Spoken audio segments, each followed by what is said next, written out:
Tell me about your YouTube channel. Okay, so when Pope Benedict died, well, actually, backing up before that, I remember in the last few years, or maybe like 5-6 years, I remember I would have moments where I was having a very like I'm present, I'm here right now kind of a moment where I'd realize Pope Benedict is alive on the earth right now, writing and praying, and I don't know if that's like me feeling his presence in some way or not, but I would just have like a moment of gratitude to be like, man, I'm so glad this guy's around, and he won't be around forever. And so when he finally died, I was like, I need to do something in gratitude for him. And I had read some of him in college and had some books on my shelf. And there were some that I wanted to go back to. Right. So I decided I'll just make a quick commentary YouTube series. Nobody's making like Bible studies with Cardinal Ratzinger or Pope Benedict. So the Spirit of the Liturgy was one that I had sort of started, hadn't really gotten very far in, but I read the first chapter and I was like, I'm going to do it. So I haven't actually read the whole book yet. I'm actually going chapter by chapter, reading it, making a little commentary video, try to keep it under 20 minutes long. Sure. Digestible. And that's about as long as it takes you to read the chapter too. So Nice. They're very, very short chapters, and it starts with the background information of like, what is the point of liturgy, or like what is the aim, what is the essence of the liturgy. So even before we're getting into like what is the stuff we do and the space and everything, then it works its way into a little bit of sort of comparative religion. He sort of tries to look at what's at the heart of a lot of world religions, and he sort of brings that together to show how Christianity then, through the Jewish tradition, then finally we have this thing in Christianity which is at the heart of what it is in our humanity, reaching out to divinity, or divinity reaching back to us. Then into the particulars of like, what is the purpose of the church building? What is the way, our posture, or all these different things that flow out of all those principles. So, which is really nice too, because if you just start saying, we need to go back to ad orientem, the priest needs to face east, but you don't have any of the background stuff, it just like sounds like an arbitrary choice. Like, who cares? Or like, I like that the priest faces me. Why is this a problem? But like, so that's why I'm really appreciating it's all charismatic. Mm-hmm. I like that too. It's charismatic in that he comes back to the same principles, the same spiritual principles that are like,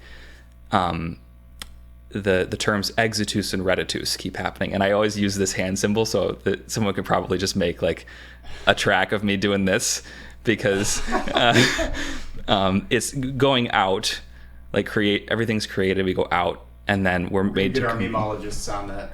Yes.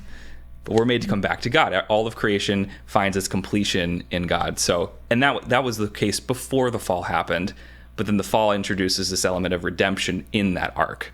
So, Right. and Jesus heals it. And with the charisma, right, the outpouring of Mm-hmm. Christ, and then man's return to Mm-hmm. God. The Summa Theologiae is structured that way, this idea of man's creation and then his return. Mm-hmm. It's really woven into the fabric of the human condition and the meaning of our existence. In fact, that's one of the reasons that the Rich Dawn is named as it is, because when I say where eternal beatitude begins in this life, the goal of the Christian life is to achieve the 9th level of prayer in this life, not as its own end, but because it's a indication that you have fulfilled the precept meaning command, meaning do this, it's not a suggestion, of Matthew 5:48, which says, be ye perfect even as my Father in heaven is perfect, right? And God's referring to moral perfection there. He doesn't mean like you get 100 out of 100 rim shots if you're playing basketball, right? Like it means that, there's an integrally goodness to everything that you do. And that's the whole point of mankind's journey, right? Back to that rich dawn of eternal life where there is no darkness anymore. So I can really relate to that, and I appreciate that you're providing that opportunity for the community to grow deeper with Pope Benedict XVI. I feel like he got he had a very tough pontificate, right? There was a lot of controversy surrounding it. There was the whole stepping down, which had only ever happened once in history. But when he was doing his thing, he was standing up for what the church teaches, which is what the purpose of the Pope is. And he would be under fire from literally all sides. I don't know if you think that may have something to do with why you said there's not more people out there doing this right now. Like, I think we need to have, we need to bring his popularity out there, God rest his soul. Mm-hmm. Yeah, I don't know. It is interesting that there's some new societies for, in the tradition of Ratzinger or different things. I'm kind of surprised that we don't have more, catechetical or theological sort of study things, helps. We've got, I guess maybe it's not that extreme though, because I'm thinking how many of those do we have for, it's kind of something you have to do on a local level, I think, on a certain degree. Fair point. Like when I was at Franciscan, one of my catechetical projects I had to do was make a program to go through a church document of some kind. I think it was a specific one. I think it was John Paul II's Christi Fidelis Laici, which is about the laity. God bless you. Thank you. So I had to and that's something I don't know if that exists, if there's a published study about that document or not, but I had to make it. So, which is also, meeting the particular needs of subsidiarity and what the local area needs too, because there are sort of the canned options, but the canned options don't always have the right approach, or it's too much. Oh, just like the big publishers, like video resources or Bible studies and things like that. And a lot of them are really great too. But sure. And there are so many church documents and things we could look at, or just all the books Pope Benedict wrote. It would be a lot of studies, but right.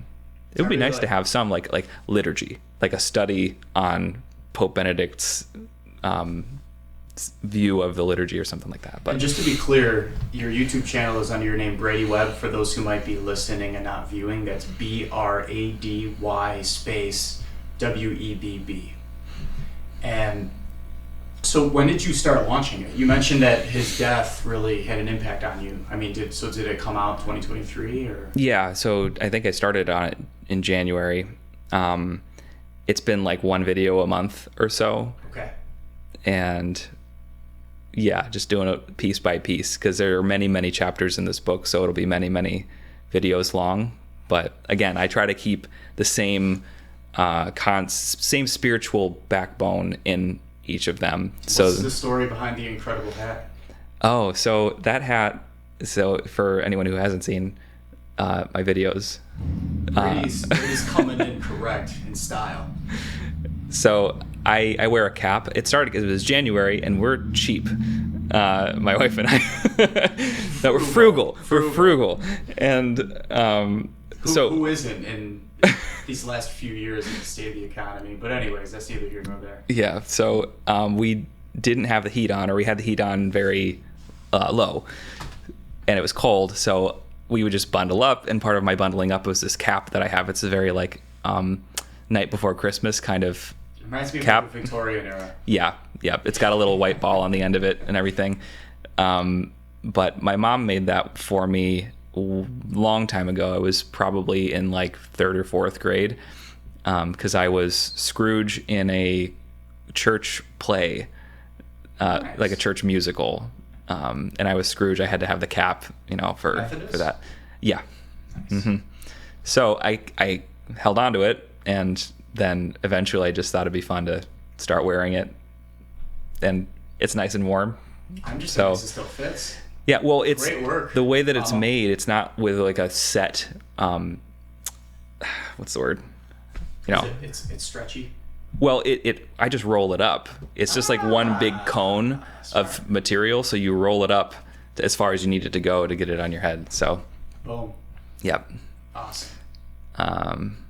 yeah, that's why I wear. And I started wearing it, and then I didn't wear it for one episode, and someone was like, "Where'd the hat go?" I was like, "Okay, I guess I'll just.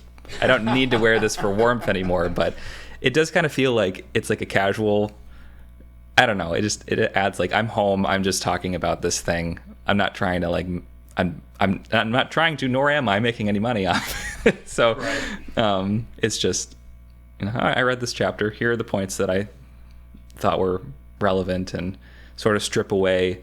It's not a very rigorous read, but there are some, like, he'll bring up certain theologians people wouldn't know, or he does go off on a couple little tangents that are like helpful, but not everybody needs to know that particular piece. So I tried to strip it down and make it approachable.